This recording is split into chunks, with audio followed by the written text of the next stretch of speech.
This was the drawing made by a 6-year-old boy in 2012. Showed it to her parents. Oh.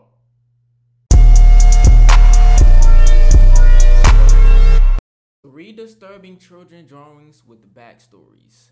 If you're new to the streams, make sure you follow. If you're new to YouTube, make sure you subscribe. And join the Discord. What are you doing?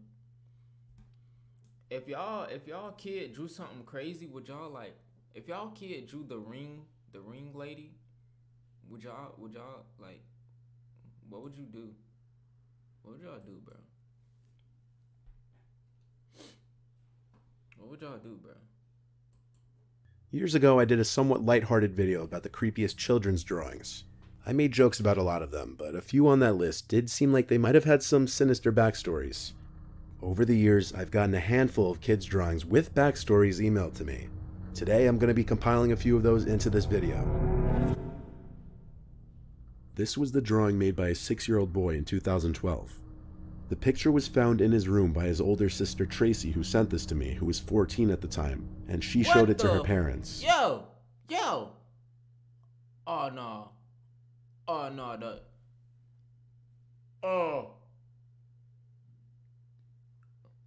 Okay, the mom, the dad, the brother, and the sister, and the monster. The monster is hunting the sister. The monster is hunting the sister. The cat sees it, and the dog sees it. They can't see it, though. Sister dead. In the picture is the family around the dinner table, drawn in a typical 6-year-old skill level. The reason Tracy showed it to her family is because she could recognize all the family members at the dinner table, even the family dog and cat. Who she couldn't recognize was the man sitting on the floor kind of behind the table. Tracy said in her emails to me that when she was asking her little brother who that man was, he kept shrugging his shoulders and saying he's not allowed to tell. The man was not allowed to tell. If my kid drew this, I found this and he drew this, and the kid not telling me who this is, oh no. I think if the kid tells, then the kid is cooked.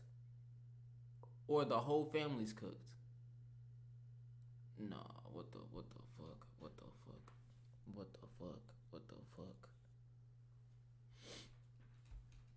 drawn to be dressed in all black and has reddish brown curly hair, as you can see.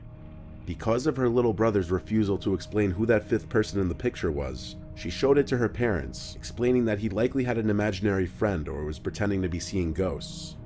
After the parents confronted the child at dinner, asking who the man in the picture was, the boy made a pouty face and shrugged his shoulders. He did this anytime they asked, with the most detailed answer from his mouth being, "I'm not allowed to tell." The parents, specifically the dad, weren't fazed by it, as really, a 6-year-old could draw anything and create some kind of crazy story in their head. What? You must then see them paranoid movies. You must then see Insidious. Did you watch Insidious? Did you watch Insidious? You must haven't seen Insidious. Yo, what's good, Cal? Head behind it. Tracy would be responsible for watching her brother often when their parents weren't home. And one day when she was left in charge of watching him, she heard her brother talking to someone in his room. Upon getting to his room, she learned he was just playing with his toy car set on the floor, talking to most likely himself as he played. Okay. Tracy asked if he was talking to anyone. He looked at her and shrugged his shoulders again, pouting his face. Tracy then noticed some candies on the floor of her brother's room. A specific kind of green apple flavored candy that she'd never seen her mother buy before.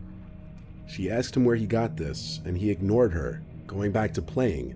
Tracy took the candies, and that angered her brother, yelling, "Give them back." She waited until her parents returned home to ask if either of them had bought the Fruity Tooties! Yo, I used to love these. Yo! These Jones Boys! And he was giving them to the kid? Or the kid was giving it to the ghost? Oh, hell no. unusual candy.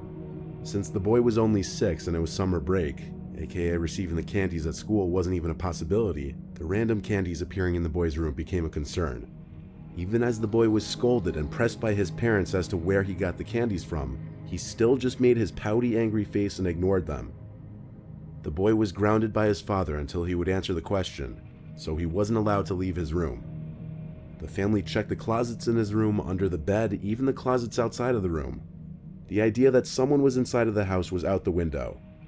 On that same night that he was grounded, Tracy sat close to her bedroom door instead of on her bed, so that she would easily hear if and when her brother in the next room would start talking.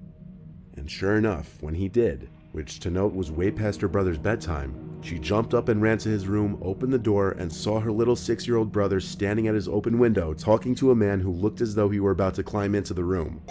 Oh my god. No, bro, that shit scared me. That shit scared me. That shit scared me. That shit scared me. That shit scared me.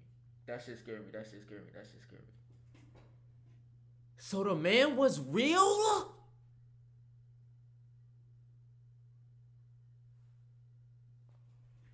Oh. Yo, the man was real. He was real? Brother standing at his open window talking to a man who looked as though he were about to climb into the room. Tracy screamed for her mom and dad, causing the man at the window to flee, and her brother began to cry. Once Tracy told her parents that a man was talking to her brother through his window, the police were called. The boy still refused to talk at first, but with the police there, he eventually said that his friend told him not to tell anyone about him, or that he couldn't come and play anymore. When asked his friend's name and age, he said he didn't know. When asked what the two of them would do, the boy said he would come with snacks and candies for him and just play with toys. When asked how they met, he said they met in front of the house one day when the man stopped on his bike and gave him some candy. After offering to come back with more candies and snacks, Tracy's brother told him which bedroom window was his, and that's when this started. Oh, hell no. Okay, look though, look. My child. How they didn't, that's what I'm, bro, how they didn't, bro. That's about to piss me off. How you didn't see it? Submitted to me all the way back in 2015. This was sent by a mother of 2 children, a 6-year-old boy and an 8-year-old girl. Almost every night between the hours of 12 and 5 a.m., the boy would come to the parents' bedroom crying that he's scared because someone or something was in his room at the edge of his bed. The boy would claim that every night the person or thing would come out from his closet and move to the same spot at the foot of his bed and just stand there not moving. The first few times the parents would check the boy's bedroom just to make him feel better. The closet door would always be opened. When questioned why the closet door was always open when it was supposed to be shut, he would claim that it was because he was telling the truth about the thing in his closet. Every time the parents would show their son that the closet was empty, he would go back to sleep. Their 8-year-old daughter never had any similar issues to this. For a few nights, the parents would let him start sleeping in their room on the floor with a blanket. Eventually though, after this had been going on for too long, the parents decided to humor him one more time and asked him to draw what the thing at the foot of his bed looked like. His drawing sent chills down his parents' spines. In the drawing was some grudge-like figure that seems like it would be enough to give a grown man nightmares, let alone a 6-year-old boy. Damn, the fuck happened to her leg? Her ass got double knees. She got double knees. Her dress fucked up. Long ass greasy hair. Nah, it looked like she had to fall or broke her shit or something. They had to cook her shit. Cause ain't no way you got double knees. Ain't no way, bro. There also appears to be something at the window, and when questioned about this, the boy said that he sees it at the window sometimes too when it's not at the foot of his bed. Have you seen the FNAF VHS tapes? No, what is that? The parents' solution to this was moving their son's bed to the spare bedroom across the hall that didn't have any big closets. The mom who submitted this couldn't help but get a little creeped out herself at the drawing, and every time he would come crying to their room in the middle of the night. This third and last one is a little different in that it's a mix of drawings and writing, and there's 3 different pages of it. This was found by the new babysitter of an 11-year-old boy named Rocco in Ottawa, Canada. The babysitter, who I'll refer to as Alyssa, was needed while the parents of Rocco were away for a week. According to Alyssa, Rocco was very quiet and kept to himself most of the time. He would stay in his room for a majority of the day, and would only come out to get food from the fridge or to go downstairs to play video games. Alyssa tried to befriend the child the first day, but eventually gave up after realizing Rocco either didn't like her or was just a very unfriendly, creepy kid in general. Alyssa would spend the majority of her shifts doing schoolwork and watching movies. She knew Rocco had an obsession with guns because of the amount of toy guns he had. They would lay across the house in varying rooms, ranging from Nerf guns to airsoft guns to varying types of toy guns. Alyssa had never been in Rocco's room. Yeah, I already know where this is going. I'm gonna send you one real quick. I bet. I already know where this is going, bro.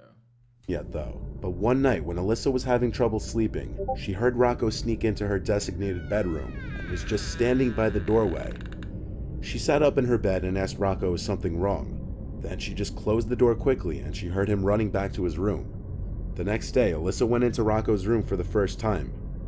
Rocco wasn't in there and the light was off. This meant he was in the basement playing video games, as those were the only two rooms he'd ever be in according to Alyssa. He didn't even seem to seek hanging out with friends. Sprawled out on Rocco's floor were a bunch of papers. The first piece of paper that caught her attention was this drawing of a handgun. It wasn't anything really alarming, it just further demonstrated his fixation on guns. Alyssa dug through the papers though, and found 4 pieces of paper stapled together with 3 different staples. They formed what could best be described as a little storybook. The first page looked to be the cover page, titled The Baby. So he wrote a storybook about murking her. This little ass kid wrote a storybook about murking the babysitter. Check DMs out the bed. I seen one video like women alone, but there's a lot more. I bet. Babysitter. Immediately, Alyssa assumed this little book was about her. But not wanting to get caught reading it, she took pictures of each page of the little booklet, as well as a picture of the handgun drawing, and left the room to go read it on her phone elsewhere. These were the pictures she had taken. This was the second page. Rocco wrote on it, "It was a regular day in the house, when Mom and Dad brought over the babysitter for the first time. There's something about her that I hate. I think it's how ugly she is. Damn. She's a huge nerd. I don't want her in the house. Not sure why my mom and dad hired her. I think I'm gonna have to kill her." The drawing on the page is what's supposed to be Alyssa sitting on the couch on her phone, and Rocco spying on her through the doorway. This was the next page. It's day 3 and she's still here. Parents think I'm a baby or something that needs an annoying, ugly babysitter that eats all our food and drinks. In this drawing, Rocco appears to be grabbing a kitchen knife while Alyssa's in the fridge. The child's disdain for his babysitter becomes increasingly... Okay, what is wrong with this kid? This kid is fucking insane. Have y'all done transitions? Nah, we ain't doing them today. ...apparent in a disturbing manner. But the next and last page is by far the worst. It says, "She caught me sneaking into her room. I have to be quieter next time." The picture is quite obviously Rocco holding a knife behind his back while Alyssa lay asleep in her bed. The implications of this picture are beyond transparent. Alyssa returned to Rocco's room while he was still in the basement, and lo and behold found a small kitchen knife on his bedside nightstand. I thought he had the blicky, but no, he a little Chucky. Alyssa sent the pictures of the drawings and knife to Rocco's parents and then called them. At first, the parents tried to convince her he must be joking around, but they were apparently easily convinced that Rocco could have monstrous intentions. They had Rocco's grandmother take over that same day. Alyssa left the house never informing the police or any other authorities. She accepted her payment for the 2 weeks that night, and she accepted the parents' apologies, but not without recommending that they take their son to get some serious help.